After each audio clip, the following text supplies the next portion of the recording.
Maswerteng hapon po mga ka-STL. Narito na po ang resulta ng STL Rizal para sa araw na to, 2nd draw, October 18, 2024.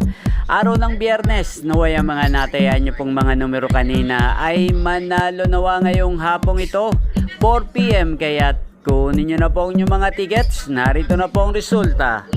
Para po sa STL Rizal, 2nd draw result, 4 PM, ang mga numero nga nanalo, 35 at 18 in exact order. Sa lahat po ng tumaya kanina para sa 2nd draw ng 35 at 18, congrats po sa inyo, panalo po kayo.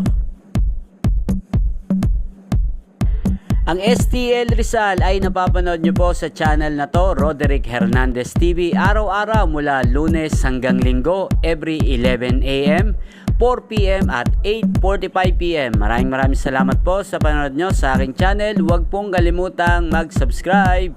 Thank you for watching.